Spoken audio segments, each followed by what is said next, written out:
All right, Brad. What do you make of the chaos unfolding in Carolina right now? Because it's kind of interesting. There's a great article on The Ringer by, I forget how her surname is pronounced, Nora Princiotti, something Well, like that that. sounds about right. Yeah. Okay. Yeah. I think it's Nora Um, Princiotti. Let's hope it is. Maybe yeah, you did a little Princiotti, like you were trying to get like a little Italian in there. Yeah. A DeVito, little, Tommy DeVito uh-huh. would know. Um, Yeah. Yeah. Yeah.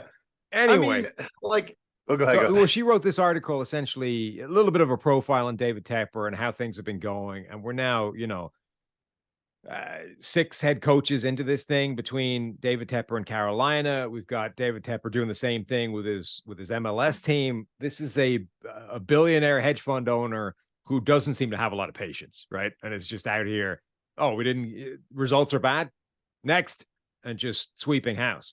So that part is interesting. The second part that I found fascinating was a report that the interim head coach, the special teams coach, and Jim Caldwell, as some kind of coaching advisor, came in and fired multiple other people. The first thing they did was get rid of Deuce Staley and Josh McCown, who's only been at the job.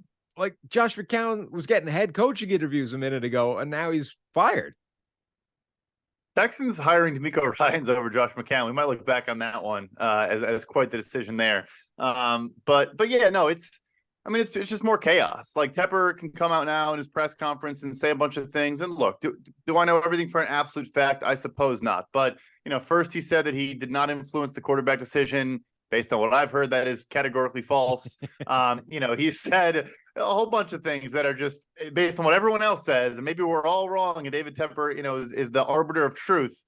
Just does not align with what I've heard of the situation. So I don't think you need to have stability just for stability's sake. Like, they have not been Right. good enough. I will admit that I was wrong. I don't think Frank Reich was a good hire in hindsight, and I thought it was a great situation, kind of building out this legacy coaching staff. Like you mentioned, Jim Caldwell, Dom Capers, like a blend of young up-and-comers with some of the old head guys that have been around for a while. Thomas Brown, in that second category, Deuce Staley in that second category. Like, I thought it made a whole lot of sense, but I mean, we even saw when the play calling duties got handed off, it still did not matter. This team is 30th in play action, 28th in pre-snap motion.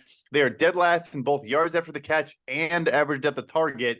And again, a lot of that certainly can be personnel's problem, but that's also a coaching issue. Like, you're not scheming up guys with heads of steam.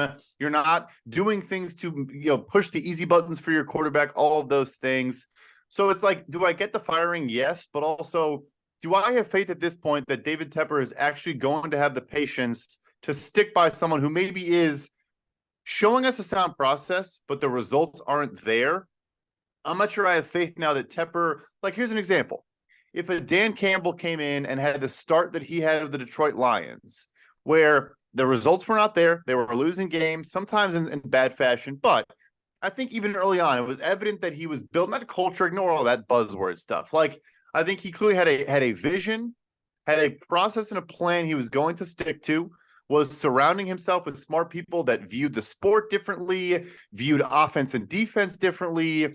He was willing to hand over play calling duties to Ben Johnson fairly early, et cetera, et cetera. Like, if I'm the next level prospective head coach, which probably includes a Ben Johnson, do I have faith where it's like, hey, I come in, we're 2-8 to start, but there's all this market improvement and signs of positive growth. Do I have faith that Tepper is actually going to understand that?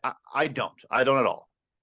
Yeah, it is an interesting sort of situation where we say a lot that one of the worst things you can do is not recognize mistakes early and just keep, throwing good money after bad, that kind of thing, right? So on the one hand, you sort of say, well, look, theoretically, we should be crediting him for saying, I screwed up. I hired the wrong guy. It's clearly not going to work. Frank Reich is not the guy. And I think there's Frank Reich is a difficult sort of difficult coach to figure out right now, because a few years ago, he's a guy whose results have always been slightly worse generally than the sort of perception of how good he was as a coach. And when things started to unspool in Indianapolis, people were giving him the blame, but other people were saying, well, look, the situation's gone bad. There's a lot of underlying metrics that say he's doing a better job. than the results are giving right now. They were top 11, I think, in EPA per play the last couple of years, even with the ghosts of Phillip Rivers and with Carson Wentz and with the offensive line collapsing and with only Michael Pittman as a receiver. There was ways of looking at that and saying Frank Reich's actually doing a really good job.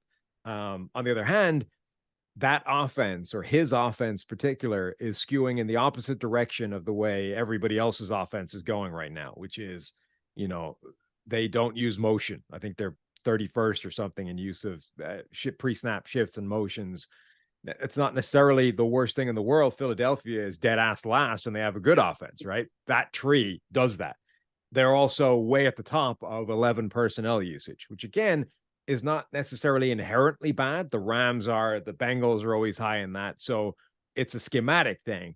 But when you don't have good wide receivers, using 3 of them on the field every snap doesn't feel like a great plan, right? So you're kind of on the one hand looking at this and saying, well, there are things that say Frank Reich's performance has been going down for a few years, and evidently he's not helping the situation right now, right? Whatever about how bad it is and whether or not it's savable, whatever he's doing, which is not much, is not helping anything. Like, they're not trying to find these little edges or cheat codes or just ways of helping out Bryce Young and the bad receivers and the bad offensive line. It's just like, let's just run the offense and hope it gets better, which is, I think, generally a bad thing.